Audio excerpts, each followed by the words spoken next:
নেতার সন্ধান দিতে পারো? আমি পারি সেই নেতার সন্ধান ও পরিচয় দিতে। তিনি 1987 সালে ফুরফুরা শরীফের পীর পরিবারে জন্মগ্রহণ করেন। ছোটবেলা থেকে দুরন্ত জেদি ছিলেন। তিনি আলিয়া বিশ্ববিদ্যালয় থেকে থিওলজিতে MA পাশ করেন। ধর্মীয় বিভাগে মাওলানা পাশ করেন। শিক্ষা জীবন শেষ করে তিনি ধর্মীয় সভায় বক্তব্য রাখতে শুরু করেন। তাঁর আচার ব্যবহারে মানুষ মুগ্ধ হয়ে ওঠে। তিনি রাতের ঘুম হারাম করে গরিব, অসহায়, পিছিয়ে পড়া মানুষের কথা ভাবতে শুরু করে। তাই সর্বপ্রথম 2016 সালে আহলে সুন্নাতুল জামাত নামে একটি অরাজনৈতিক সংগঠন প্রতিষ্ঠিত করেন। এই সংগঠনের মাধ্যমে সমাজের অসহায় মানুষের সেবা, মাদ্রাসা, মক্তব, মেধাবী ছাত্রদের অর্থদান এবং নিপীড়িত মানুষের কণ্ঠ হয়ে ওঠেন। জাতি ধর্ম নির্বিশেষে সকলের কাছে প্রিয় হয়ে ওঠেন। তাঁর জীবনের সুখ, শান্তি, আরাম, আয়েশ সব কিছু ত্যাগ করে বাংলার অলিতে গুলিতে ছুটে বেড়াচ্ছেন। তিনি রক্তকে পানি করে যে অর্থ উপার্জন করেছেন, সেই অর্থ থেকে 100 বিঘা জমি ক্রয় করেন। সেই জমিতে পিছিয়ে পড়া জাতির জন্য জ্ঞানের শহর গড়ে তোলার কাজে রাত দিন ব্যস্ত হয়ে আছেন। আজ আমরা যে বিষয়ের জন্য এখানে এসেছি সেটি হলো কেন্দ্রীয় সরকার দ্বারা এমন একটি অকাপ সংশোধনীয় বিল পাস হয়েছে, তার দ্বারা ভারতীয় সংবিধান ও একটি জাতি কঠিন বিপদের মুখে। অকাপ সম্পত্তিটা কি? অকাপ সম্পত্তি হলো স্থাবর বা অস্থাবর সম্পত্তি, যা আল্লাহর নামে করে দেওয়া হয়েছে। সেই সম্পত্তি সেবার কাজে ব্যবহার করা হয়, কিন্তু হস্তান্তর করা যায় না। ওয়াকফ বোর্ড এই সম্পত্তির সমস্ত সিদ্ধান্ত নিয়ে থাকে। সারা ভারতবর্ষ জুড়ে 9.4 লক্ষ একর জমি ও 8.7 লক্ষ সম্পত্তি আছে, যার আনুমানিক বাজার মূল্য 1.2 লক্ষ কোটি টাকা, যেটা এই কেন্দ্রীয় সরকার এই বিলের মাধ্যমে নিজেদের অধীনে রাখতে চাইছে। আমাদের আন্দোলন এই বিলের বিরুদ্ধে, কিন্তু আজ আমরা অসহায়, কারণ আমরা নেতাহীন। আজ আমরা যাদেরকে নেতা বলে মানি তারা সবাই স্বার্থপর। তারা আমাদেরকে একদল শাসকের কাছে বড় অঙ্কের টাকায় বিক্রি করেছে। আমরা ভীতু, আমরা ক্ষুধার্ত, দিশাহীন পথের পথিক। চারিদিক থেকে যেভাবে আমাদের সমাজ ব্যবস্থার জীবনে এমন অন্ধকার নেমে এসেছে তা নিয়ে আমরা বড় চিন্তিত। এই সময় এমন এক নেতার প্রয়োজন, তিনি শুধু পারে এই অন্ধকার সমাজকে আলোর রাস্তায় পরিচালিত করতে। তোমরা কি সেই নেতার সন্ধান দিতে পারো? আমি পারি সেই নেতার সন্ধান ও পরিচয় দিতে। তিনি 1987 সালে ফুরফুরা শরীফের পীর পরিবারে জন্মগ্রহণ করেন। ছোটবেলা থেকে দুরন্ত জেদি ছিলেন। তিনি আলিয়া বিশ্ববিদ্যালয় থেকে থিওলজিতে MA পাশ করেন। ধর্মীয় বিভাগে মাওলানা পাশ করেন।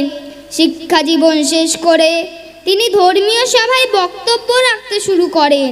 তাঁর আচার ব্যবহারে মানুষ মুগ্ধ হয়ে ওঠে। তিনি রাতের ঘুম হারাম করে গরিব, অসহায়, পিছিয়ে পড়া মানুষের কথা ভাবতে শুরু করে। তাই সর্বপ্রথম 2016 সালে আহলে সুন্নাতুল জামাত নামে একটি অরাজনৈতিক সংগঠন প্রতিষ্ঠিত করেন। এই সংগঠনের মাধ্যমে সমাজের অসহায় মানুষের সেবা, মাদ্রাসা, মক্তব, মেধাবী ছাত্রদের অর্থদান এবং নিপীড়িত মানুষের কণ্ঠ হয়ে ওঠেন। জাতি ধর্ম নির্বিশেষে সকলের কাছে প্রিয় হয়ে ওঠেন। তাঁর জীবনের সুখ, শান্তি, আরাম, আয়েশ সব কিছু ত্যাগ করে বাংলার অলিতে গুলিতে ছুটে বেড়াচ্ছেন। তিনি রক্তকে পানি করে যে অর্থ উপার্জন করেছেন, সেই অর্থ থেকে 100 বিঘা জমি ক্রয় করেন। সেই জমিতে পিছিয়ে পড়া জাতির জন্য জ্ঞানের শহর গড়ে তোলার কাজে রাত দিন ব্যস্ত হয়ে আছেন।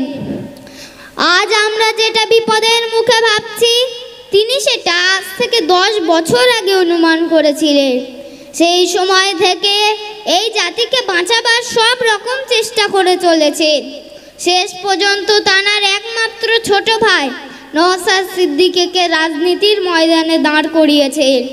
কিছু মুনাফিক মুসলমান ও কিছু দেশদ্রোহী তানাকে সমাজের কাছে দেশদ্রোহীর দালাল বলে চিহ্নিত করার চেষ্টা চালাচ্ছে। এসবকে তোয়াক্কা না করে 24 পরগনা, মালদা, মুর্শিদাবাদ, মেদিনীপুর, হাওড়া, হুগলি এপার বাংলা ও ওপার বাংলা দাপিয়ে বেড়াচ্ছেন। ইসলাম মানে শান্তি ও ঈমান কথার অর্থ বিশ্বাস, সেটা তানাকে লক্ষ্য করলে বোঝা যায়। তিনি নীতিতে কঠোর, লক্ষ্যে স্থির, বিশ্বাসে রাসূল, ভরসায় আল্লাহ।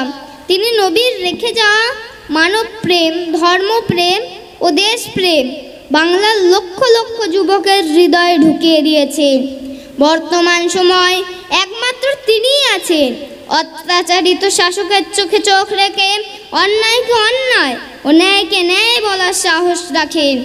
তিনি হলেন অখণ্ড বঙ্গ ও আসামের উলিল আমর মুজাদ্দেদুজ জামরান হযরত পীর আবু বকর সিদ্দিক রহমাতুল্লাহ আলাইহির চতুর্থ প্রজন্ম। পীর পরিবারের সন্তান হয়েও সকলের কাছে ভাইজান নামে পরিচিত। তিনি আর অন্য কেউ না, তিনি হলেন লক্ষ লক্ষ যুবকের নয়নের মণি পীর মোহাম্মদ আব্বাস সিদ্দিকী ভাইজান। যদি আমরা সবাই মিলে এই নেতাকে সম্পূর্ণভাবে সমর্থন করতে পারি এবং তার ক্ষমতার হাতকে শক্ত করে তুলতে পারি, আমার বিশ্বাস এই সমাজ ও এই বাংলা নতুন রূপে আবার সেজে উঠবে।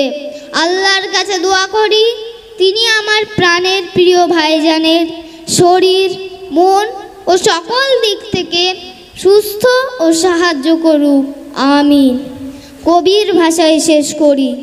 সংখ্যায় কম বলে ভেব না মোরা দুর্বল, মারতেও পারি মরতেও পারি, ইমানি শক্তিতে মোরা অনেক সবল।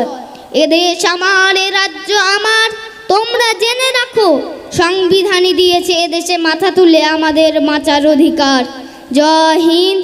ভারতীয় সংবিধান জিন্দাবাদ, পবিত্র ভারতবর্ষ জিন্দাবাদ, আহলে সুন্নাত ওয়াল জামাত জিন্দাবাদ, প্রাণের প্রিয় ভাইজান আব্বাস সিদ্দিকী জিন্দাবাদ।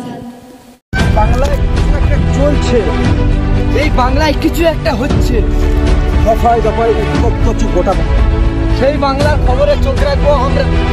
পশ্চিম বাংলায় হচ্ছেটা কি, চোখ রেখে প্রশ্ন করবো আমরা। ইনসাফ প্রেমী মানুষের কণ্ঠ।